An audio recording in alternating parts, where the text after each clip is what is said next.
જય સ્વામિનારાયણ, જય શ્રી કૃષ્ણ બેનો। આજે આપણે કાજુ કરેલાનું શાક બનાવીશું। તો એના માટે મેં અહીંયા 1 વાટકી કાજુના ફાડા લીધા છે। અહીંયા 250 ગ્રામ કારેલા છે। કારેલાને મેં કટ કરી અને મીઠું ને લીંબુ નાખી દીધું છે અને 10-15 મિનિટ થયું, જો પાણી બધું એનું છૂટું પડી ગયું છે।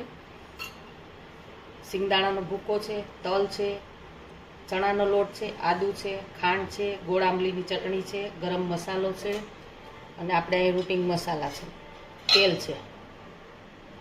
તો હવે આપણે કાજુને હવે બાફવા મૂકીશું। આપણે થોડા બફાઈ જાય ને ત્યાં સુધી એની અંદર મીઠું ને લીંબુ તો છે જ, આપણે થોડી હળદર નાખી અને બાફી લઈશું।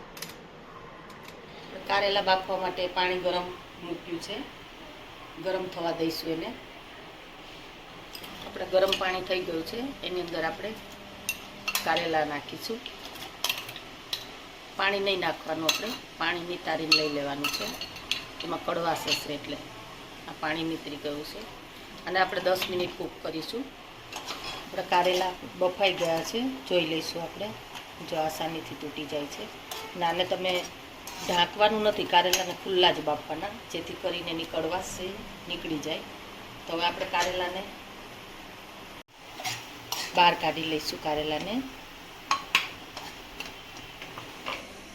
હવે આપણે આ કાજુ કારેલાનું શાક બનાવવા માટે આપણે પેનમાં થોડું તેલ લઈશું। તેલ આવી ગયું છે, આપણે એમાં કાજુ તળી લઈશું। મેં કાજુના ફાડા લીધા છે, તમે આખા કાજુ પણ લઈ શકો છો। આપણે આ કાજુ તળાઈ ગયા છે, ગુલાબી કલરના થઈ ગયા છે, તેને આપણે બહાર લઈ લઈશું। હવે એ જ પેનમાં આપણે થોડું તેલ ગરમ થાય એટલે એમાં વઘાર કરીશું। રાઈ, મેથી, જીરું છે, સૂકા મરચાં છે બેનો, ચપટી હિંગ છે અને આદુની પેસ્ટ લઈશું આપણે।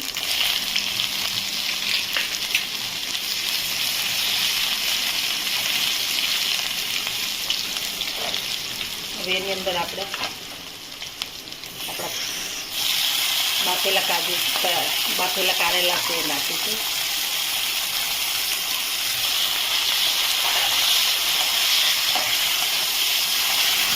હવે એની અંદર આપણે મસાલા કરીશું। 1 ચમચી આપણે ધાણા જીરું પાવડર લઈશું। હળદર તો આપણે લીધેલી જ છે, તો એ ચપટી આપણે નાખીશું। 1 થી 1.5 ચમચી આપણે લાલ મરચું પાવડર લઈશું, ચપટી હળદર। આ 1-1.5 ચમચી તલ છે, 2 ચમચી સિંગદાણાનો ભૂકો છે, શેકેલા સિંગદાણાનો, 1 ચપટી ગરમ મસાલો છે અને આપણે 1 થી 1.5 ચમચી આપણે ચણાનો લોટ લઈશું, જેનું બાઇન્ડિંગ આવશે સરસ। આપણે સરસ મસાલા મિક્સ થઈ ગયા છે અને મીઠું મેં નાખ્યું નથી, તમને બાફવામાં મીઠું નાખ્યું છે, જો તમને જરૂર લાગે તો થોડું મીઠું નાખી શકો। આપણે ગોળ આંબલીની ચટણી છે એ 2 ચમચી લઈશું, એનાથી ટેસ્ટ બહુ જ સરસ આવશે કાજુ કારેલામાં। અને 1/2 ચમચી આપણે ખાંડ લઈશું,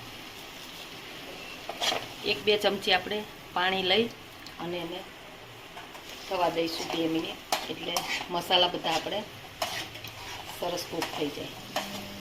હવે આપણે આ તેલ છૂટું થઈ ગયું છે, સરસ મસાલા સંતળાઈ ગયા છે, એમાં આપણે તળેલા કાજુ લઈ લઈશું।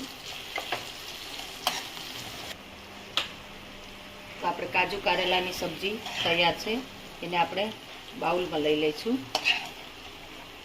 તો તૈયાર છે આપણી કાજુ કારેલાની સબ્જી, એને આપણે કાજુથી ગાર્નિશ કરીશું।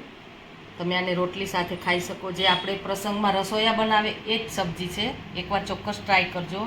તમને અમારી રેસીપી ગમી હોય તો લાઈક, શેર અને સબસ્ક્રાઈબ કરજો।